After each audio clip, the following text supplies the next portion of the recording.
नमस्कार, स्वागत है आपका। मैं हूं आपके साथ सपना दीपक मदेशिया। बुलेटिन का आगाज करेंगे।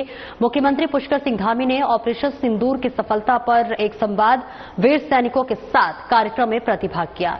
कार्यक्रम में सैनिक कल्याण मंत्री गणेश जोशी सहित सेना के अधिकारी भी उपस्थित रहे। आइए अब आपका सीधा रुख कराते हैं दून सैनिक इंस्टीट्यूट गढ़ीकट देहरादून का, जहां पर सैनिक कल्याण मंत्री गणेश जोशी और सीएम धामी कार्यक्रम में उपस्थित सैनिकों को संबोधित कर रहे हैं। हार्दिक आभार करता हूं, अभिनंदन करता हूं। आज आपके बहुत व्यस्त कार्यक्रम थे और जब मैंने आपसे फोन पर कहा, मैंने कहा सर ऐसे ऐसे कार्यक्रम ऑपरेशन सिंदूर पर हमारा विभाग कर रहा है, आपने हमें समय दिया क्योंकि आपकी रगों में भी एक सैनिक का खून दौड़ता है और जब भी हमने सैनिकों के कल्याण के लिए कोई बात की है, सैनिकों के सम्मान की कोई बात की है, आपने हमें समय दिया। मैं आपका अभिनंदन करता हूं। और मित्रों, मैं अपने को भी बहुत गौरवान्वित महसूस कर रहा हूं कि मुझे एक सैनिक के रूप में, ठीक है मैं सरकार का मंत्री जरूर हूं, लेकिन जब मैं पूर्व सैनिकों के बीच में आता हूं तो एक सैनिक के रूप में आता हूं। और जब भी मुझे आपके बीच में आने का अवसर मिलता है तो अपने को मैं गवर्नमेंट महसूस करता हूं। मुझे आपके फौज के दिन मुझे याद आते हैं क्योंकि 76 से लेकर 83 तक मैंने भी एक सैनिक के रूप में मुझे भी सेवा करने का मौका मिला। और मित्रों, मैं ज्यादा लंबा बोलूंगा नहीं, मैं तो क्योंकि बड़े विस्तार से आदरणीय छपल्याल जी ने, आदरणीय राणा जी ने, आदरणीय रावत जी ने, जब मैंने फोन से आपसे रिक्वेस्ट की कि ऐसे ऐसे हम कार्यक्रम कर रहे हैं वक्ता के रूप में, मैं चाहता हूं कि आप कुछ शब्द यहां पर बोलें, आप तीनों ने यहां पर समय दिया, मैं आपका भी अभिनंदन करता हूं। बल्कि अभी जनरल रावत मुझसे कह रहे थे कि एरमल साहब, रावत साहब कैसे आ गए आज। मैंने कहा ये तो विषय ही ऐसा था। आज के इस अवसर पर ऑपरेशन सिंदूर की अभूतपूर्व सफलता के लिए भारतीय सेना के वीर जवानों को समस्त प्रदेशवासियों की तरफ से, देवभूमि उत्तराखंड वासियों की ओर से हृदय से उनका अभिनंदन करता हूं, उनका धन्यवाद करता हूं।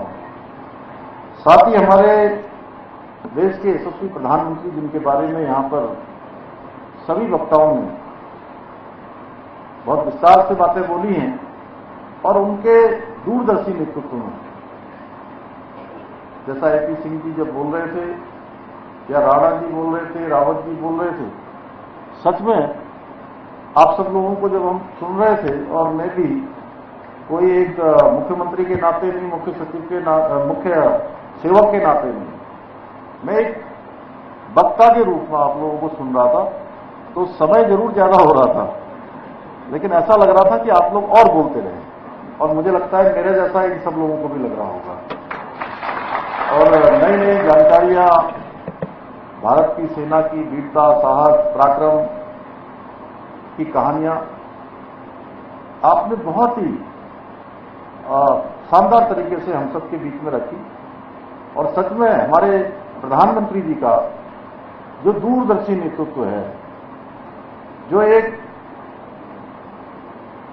उनका अडिग रहने वाला व्यक्तित्व है कि देश प्रथम,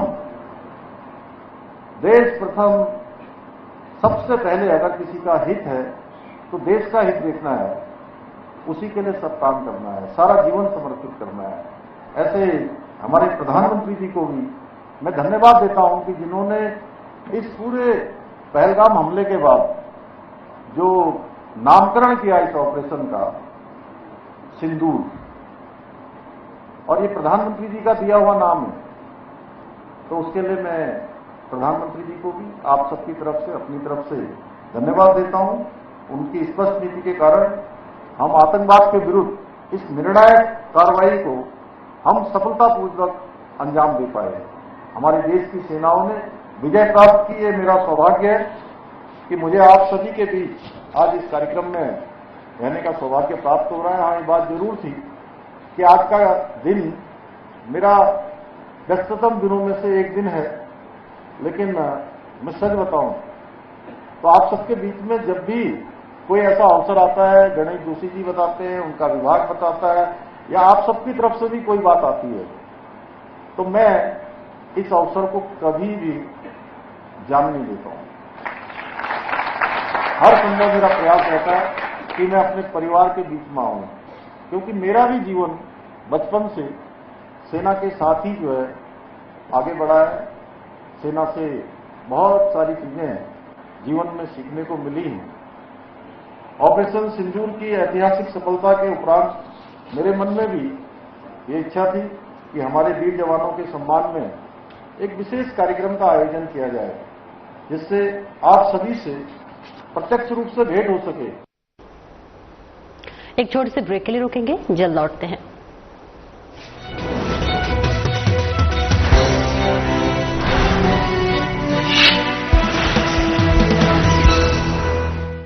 Graphic-Era deemed to be University Dehradun, ranked amongst the top 52 universities of India by NIRF 2024, with consistent high placement records with multinational giants like Google, Amazon, Microsoft, Atlassian, Adobe, PayPal, Deutsche Bank and many more. Apply on geu.ac.in or call us at 1800-890-6027. Graphic-Era, transforming dreams into reality.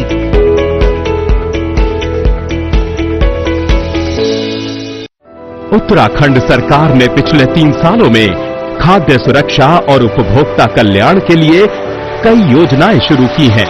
मुख्यमंत्री पुष्कर सिंह धामी के नेतृत्व में विभाग ने सार्वजनिक वितरण प्रणाली को सशक्त किया, जिससे राज्य के प्रत्येक जरूरतमंद नागरिक तक खाद्यान्न और ऊर्जा पहुंचाने की प्रक्रिया आसान और पारदर्शी हुई है। प्रधानमंत्री उज्ज्वला 2.0 के तहत ग्रामीण क्षेत्रों में 5 लाख से अधिक गरीब परिवारों को रसोई गैस कनेक्शन दिए गए, जिससे उन्हें स्वच्छ और सुरक्षित ऊर्जा मिल रही है। मुझे सरकार की तरफ से उज्ज्वला सिलेंडर मुफ्त मिलता है और मैं सरकार की इन योजना से बहुत खुश हूँ।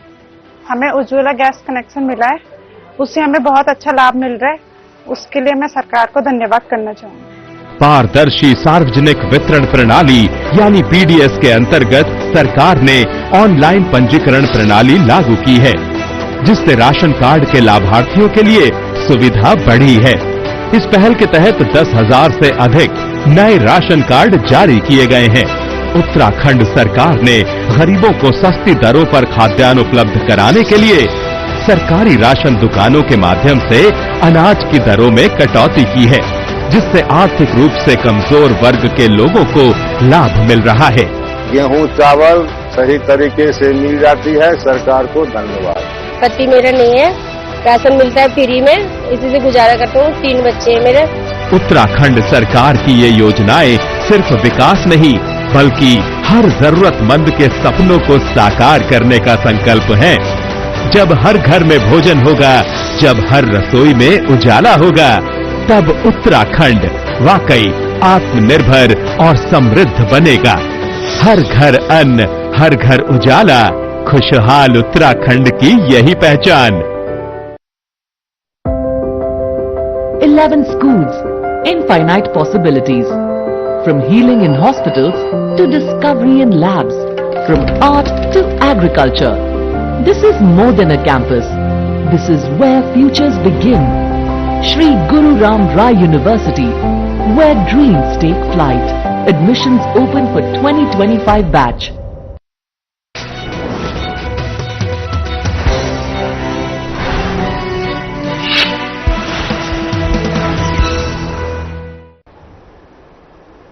अब ब्रेक के बाद एक बार फिर से स्वागत है आपका। खबरों में आगे बढ़ेंगे, जहां हिंदी पत्रकारिता दिवस के अवसर पर रामनगर में पुष्कर जो है सोसाइटी के द्वारा पत्रकारों को सम्मानित किया गया। मुख्य अतिथि के तौर पर आपको बताते चले कि घर वरिष्ठ पत्रकार विनोद हगने मुख्य वक्ता और विशिष्ट अतिथि एवं वरिष्ठ पत्रकार गणेश रावत समेत अन्य वरिष्ठ पत्रकारों ने संयुक्त रूप से दीप प्रज्वलित कर कार्यक्रम का शुभारंभ किया। इस बीच पत्रकारों को स्मृति चिन्ह और प्रशस्ति पत्र देकर सोसाइटी की चेयरपर्सन पूनम गुप्ता ने सम्मानित किया। इस मौके पर सोसाइटी के बच्चों ने नाट्य कार्यक्रमों की प्रस्तुति पेश कर मौजूद सभी लोगों का दिल जीत लिया।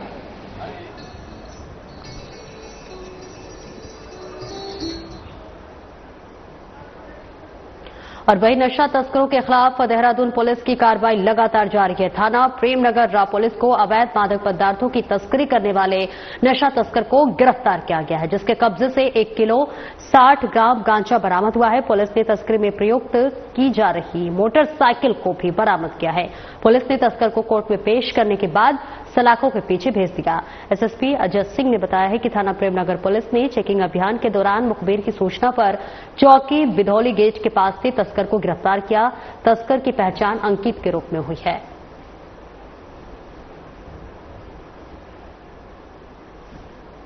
रामनगर पुलिस ने वाहन चोरी की बढ़ती घटनाओं पर बड़ी कार्रवाई करते हुए एक शातिर चोर को गिरफ्तार किया है। पुलिस ने आरोपी के कब्जे से 18 चोरी की मोटरसाइकिल बरामद की है। चोरी की गई बाइकों की कीमत करीब 20 लाख रुपए है।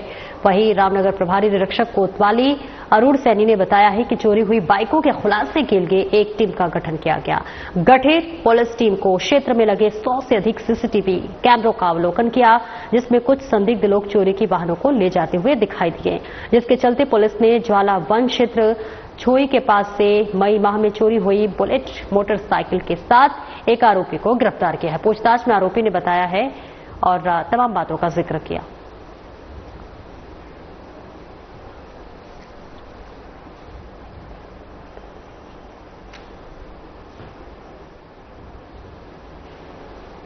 और अगली खबर की ओर बढ़ेंगे, जहां मसूरी जो है एमडीडीए की प्रमुख बैठक हुई है, जहां देहरादून विकास प्राधिकरण की 111वीं बैठक की गई है। बोर्ड बैठक बेहद महत्वपूर्ण बताई जा रही है। सचिवालय में एमडीडीए के अध्यक्ष विनय शंकर पांडे की अध्यक्षता में बैठक की गई है। वीसी तिवारी ने 110वीं बोर्ड बैठक के अनुपालन आख्या बोर्ड के समक्ष प्रस्तुत की। अवलोकन के बाद 111वीं बोर्ड बैठक के संचालन की अनुमति प्रदान की गई। बोर्ड के समक्ष लगभग 75 प्रकरण प्रस्तुत किए गए। वित्तीय वर्ष 2025-26 के लिए लगभग 1000 करोड़ रुपए का बजट पारित हुआ है। आढ़त बाजार, धौलास आवासीय योजना, आमवाला तरला आवासीय योजना पर चर्चा हुई। नई आवासीय योजना बनाए जाने पर भी चर्चा हुई। नियमानुसार कार्रवाई करने के निर्देश के साथ स्वीकृति प्रदान की गई और इको रिजॉर्ट होटल व्यवसायिक निर्माण आवासीय तलपट मानचित्र की स्वीकृति प्रदान की गई। कंपनी को स्थापित करने के लिए भूमि क्रय किए जाने पर बोर्ड की सहमति। आमवाला तरला और आईएसबीटी आवासीय परियोजना में निर्मित फ्लैटों को बेचने और आय में वृद्धि पर अध्यक्ष ने सराहना की।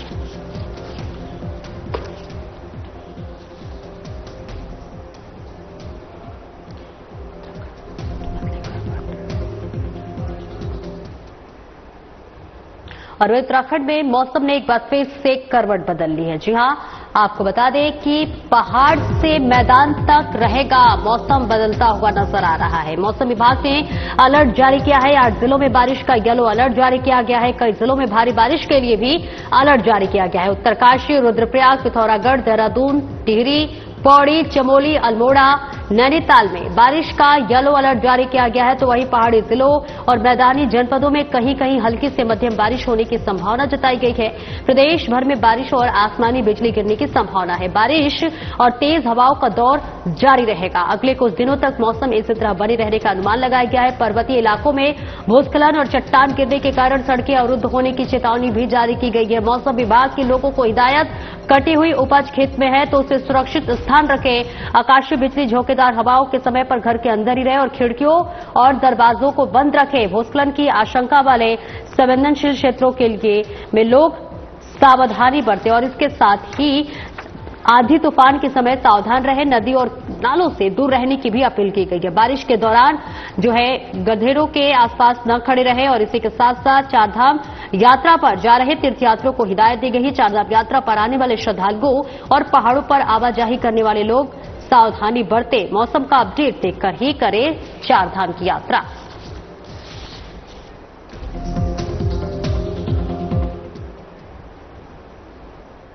वक्त तो चला एक छोटे से ब्रेक का, जल्द लौटते हैं।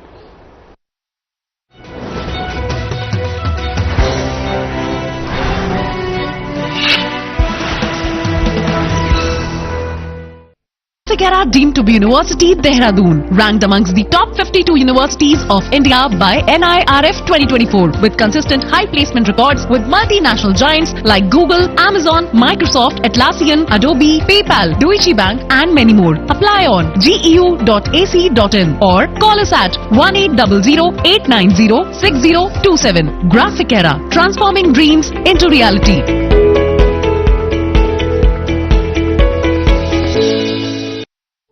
उत्तराखंड अपनी हरी भरी वादियों और प्राकृतिक सुंदरता के लिए प्रसिद्ध है। राज्य सरकार ने इस धरोहर को बचाने के लिए कई अभिनव योजनाएं शुरू की हैं। महिला नर्सरी योजना के माध्यम से महिलाओं को सशक्त किया गया है। हमारा स्कूल हमारा वृक्ष के तहत बच्चों में पर्यावरण के प्रति जागरूकता फैलाई जा रही है। हमारा पेड़ हमारा धन से लोग वृक्षारोपण से आर्थिक लाभ उठा रहे हैं और मानव वन्य जीव संघर्ष राहत निधि प्रभावित परिवारों को त्वरित सहायता प्रदान कर रही है। उत्तराखंड में महिला नर्सरी योजना के तहत महिलाएं न केवल पौधारोपण कर रही हैं, बल्कि इसे अपना रोजगार भी बना रही हैं। हमारा स्कूल हमारा वृक्ष कार्यक्रम के तहत उत्तराखंड के बच्चे पर्यावरण के महत्व को समझ रहे हैं और हरियाली का संदेश फैला रहे हैं। हमारा विद्यालय हमारा वृक्ष, ये जो योजना चलाई जा रही है ये बहुत ही महत्वाकांक्षी है, जिसमें कि छात्राओं को ये बताया जाता है, छात्र छात्राओं को, कि कैसे पेड़ों को लगाकर हम इस पृथ्वी को बचा सकते हैं, अपने आप को संरक्षित और सुरक्षित भी रख सकते हैं। हमारा पेड़ हमारा धन कार्यक्रम के तहत लोग पेड़ लगाकर न केवल पर्यावरण की रक्षा कर रहे हैं, बल्कि आर्थिक रूप से भी सशक्त हो रहे हैं। मानव वन्य जीव संघर्ष से प्रभावित परिवारों को राज्य सरकार ने त्वरित सहायता प्रदान की, ताकि वे अपनी जिंदगी फिर से संवार सकें। उत्तराखंड सरकार की ये योजनाएं न केवल पर्यावरण को बचाने का काम कर रही हैं, बल्कि समुदायों को भी सशक्त बना रही हैं। संरक्षण से सशक्तिकरण तक उत्तराखंड की हरी भरी दिशा। उत्तराखंड सरकार हरियाली, समृद्धि और सुरक्षा की राह पर आगे। 11 schools, infinite possibilities. From healing in hospitals to discovery in labs, from art to agriculture. This is more than a campus. This is where futures begin. Shri Guru Ram Rai University, where dreams take flight. Admissions open for 2025 batch.